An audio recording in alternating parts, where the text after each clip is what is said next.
Welcome to social post. నేను Nihal. So బంగారం అనేది ఈరోజు 1,29,000 చేంజ్ అంటూ ఉంది.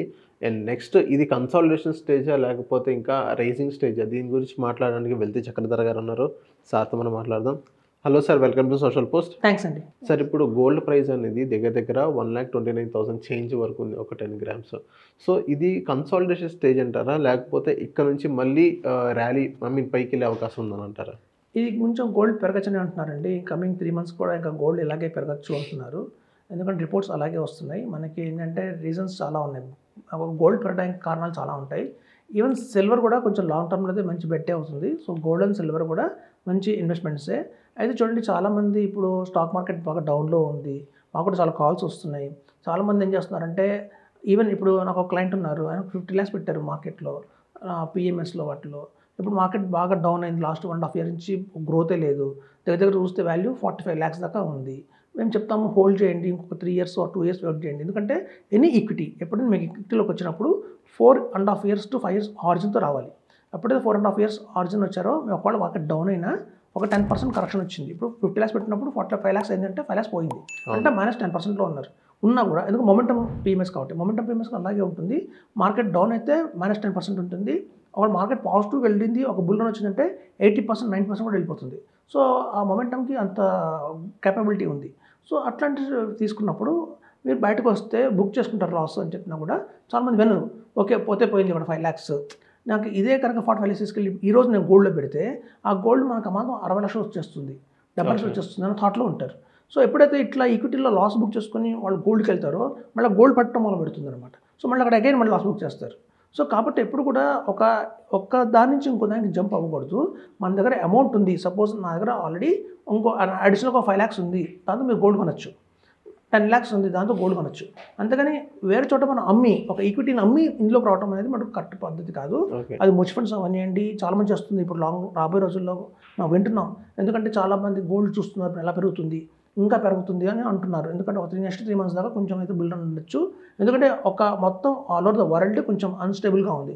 ఎప్పుడైతే అన్స్టేబుల్గా ఉన్న ఎకానమీస్ ఎలా అవుతాయంటే, మనకి ఫిక్స్డ్ డిపాజిట్ రేట్ కూడా తగ్గిస్తున్నారని ఫెడరల్ బ్యాంక్ ఒక అంచనా ఉంది. సో ఎఫ్డి రేట్లు తగ్గిపోతున్నాయి అంటే ఇంట్రెస్ట్ రేట్లు తగ్గుతున్నాయి, అంటే ఫిక్స్డ్ ఇన్కమ్. సో డెట్ తగ్గిపోతుంది, ఈక్విటీకి ఉదయం సర్టనిటీ లేదు, అండ్ వాలటిలిటీ బాగా ఉంది. సెకండ్ ఆప్షన్ ఏంటంటే గోల్డ్. సో కాబట్టి గోల్డ్ మీద చాలామంది ఇన్వెస్ట్మెంట్ చేస్తున్నారు. సో ఎప్పుడైతే గోల్డ్ మీద బాగా ఇన్వెస్ట్మెంట్ చేస్తున్నారో ఆటోమేటిక్గా డిమాండ్ పెరిగింది కాబట్టి, సప్లై లేదు కాబట్టి ప్రైస్ పెరిగింది. సార్, ఇక్కడ గోల్డ్ మీద ఇన్వెస్ట్మెంట్ అంటే సార్, ఇప్పుడు నార్మల్గా ఫిజికల్ గోల్డ్ కొనొద్దు అని ఈటీఎఫ్ దగ్గర వెళ్ళండి అని అంటారు కొంతమంది. సో ఫిజికల్ గోల్డ్లో ఏదైతే స్టోన్స్ ఉన్నాయో సార్, ఆ స్టోన్స్ తీసేసి మొత్తం ప్లెయిన్ ఆర్నమెంట్ అని అలా కొంటే రిటర్న్స్ అలాగే వస్తాయి సార్. మళ్ళీ ఈటీఎఫ్ లాగా ఎంతైతే రిటర్న్స్ వస్తాయో, ఇది ఫిజికల్ గోల్డ్ కూడా అంతే రిటర్న్స్ వస్తాయని అంటారా?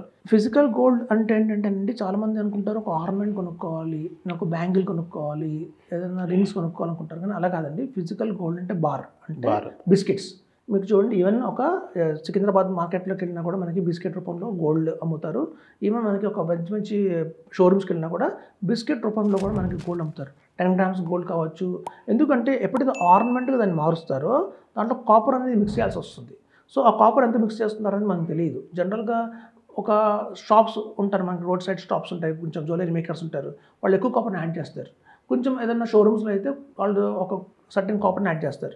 సో కంపల్సరీగా ఆర్నమెంట్లోకి వచ్చింది అంటే కాపర్ యాడ్ అయినట్టే, అది ఎంతైనా కానివ్వండి. సో మీకు అంతవరకు లాస్ వచ్చినట్టే కదా, ప్యూర్ గోల్డ్ అయితే కాదు.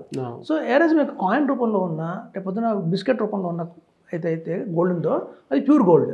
దాన్ని మీరు ఎప్పుడైనా ఎక్స్చేంజ్ చేసినా కూడా మీకు అంత వాల్యూ వస్తుంది.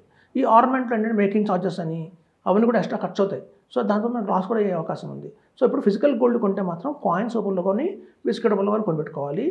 ఎందుకంటే కానీ అట్ ద సేమ్ టైం చూడండి, అమ్మటం చాలా ఈజీ, పెరగడం ఎంత స్లోగా పెరుగుతుందో స్టాక్ మార్కెట్ కానివ్వండి, అలాగే గోల్డ్ కానివ్వండి, పెరగడం చాలా స్లోగా పెరుగుతాయి. కానీ పట్టేయటం మొదలు పెడితే మాత్రం చాలా ఫాస్ట్గా పెరుగుతుంది. మీకు ఎలక్ట్రానిక్ రూపంలో ఉందనుకోండి గోల్డ్, లైక్ మనకి ఈటీఎఫ్స్ కానివ్వండి. ఎందుకు మేము సజెస్ట్ చేస్తాం ఈటీఎఫ్స్ అంటే, మీరు ఒక సెకండ్లో అమ్మేయచ్చు దాన్ని ఈజీగా, మొత్తం గోల్డ్ని ఒక క్లిక్ బటన్తో అమ్మవచ్చు. కానీ ఇది ఫిజికల్గా ఉన్నప్పుడు మళ్ళీ మనం షాప్కి తీసుకెళ్ళాలి, వాటి మనం చెక్ చేయాలి, మనకు పెద్ద ప్రాసెస్ ఉంటుంది. ఆ రోజు గోల్డ్ ప్యాడ్ పడిపోయే అవకాశం కూడా ఉంది, వెంటనే అమ్ముకోలేరు.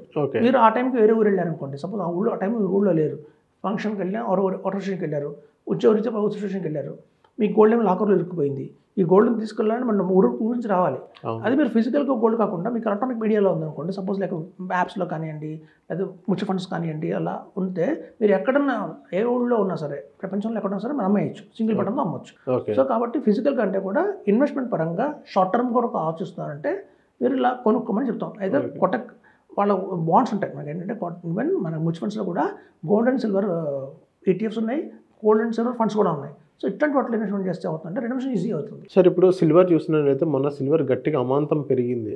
సో ఇప్పుడు మెల్లమెల్లగా అక్కడ కొంచెం తగ్గుతూ వచ్చింది. ఎందుకని సార్ సిల్వర్ అనేది ఎందుకు అమాంతం పెరిగిపోయింది?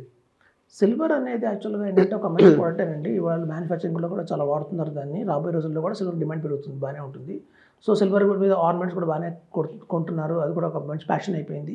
సో కాబట్టి ఎప్పుడన్నా ఒక long term investment point of view ఆలోచిస్తే, ఓకే నాకు మొత్తం తీసుకెళ్ళి నేను స్టాక్ మార్కెట్లో పెట్టలేను, కొంచెం డైవర్సిఫికేషన్ చేసుకోవాలి, మీరంటే ఒక 10% 15% అలొకేట్ చేయాలి అన్నప్పుడు ఒక లాంగ్ టర్మ్లో ఒక SIP రూపంలో కావచ్చు, అలా అయినా సరే మనం గోల్డ్ అండ్ సిల్వర్లో ఇన్వెస్ట్మెంట్ చేయొచ్చు. సిల్వర్స్ అనేది ఏమవుతుందంటే మనకి గోల్డ్ పెరిగినప్పుడు సిల్వర్ నుంచి పడుతుందండి. ఎందుకంటే ఇప్పుడు డిమాండ్ ప్రస్తుతం గోల్డ్కి ఎక్కువ ఉంది. ఎందుకంటే ఈ డాలర్స్ బదులు చాలామంది కంట్రీస్ ఏం చేస్తాయంటే, ఎప్పుడైనా డాలర్స్ని హోల్డ్ చేసేవాళ్ళు, ఇప్పుడు డాలర్స్ని హోల్డ్ చేయొద్దు, గోల్డ్ని హోల్డ్ చేద్దాం అన్న కాన్సెప్ట్ వచ్చింది. సో ప్రతి ఒక్క ఎకానమీ, చైనా ఎకానమీ కావచ్చు, ఇండియన్ ఎకానమీ కావచ్చు, ఎనీ ఫారెన్ కంట్రీస్ కూడా ఇప్పుడు డాలర్కి ఎగరెస్ట్గా వెళ్తున్నాయి. సో వీళ్ళందరూ ఏంటంటే ఇన్స్టెడ్ ఆఫ్ డాలర్స్ని కొనిపెట్టే కన్నా మనం గోల్డ్ కొనిపెడతాం అన్న థాట్లో ఉన్నాయి. సో ఎందుకంటే ఎకానమీస్ గోల్డ్లో కొంటున్నాయో ఆటోమేటిక్గా డిమాండ్ పెరిగి ప్రైస్ పెరిగింది. సో సిల్వర్కి అలా లేదు, డాలర్కి ఆల్టర్నేటివ్ గోల్డ్ తప్ప సిల్వర్ కాదు. సో కాబట్టి సిల్వర్ మీద కొంచెం డిమాండ్ తగ్గింది, పడుతున్నాయి. Okay. So thank you sir మా సోషల్ పోస్ట్ వచ్చినందుకు. థ్యాంక్స్ అండి.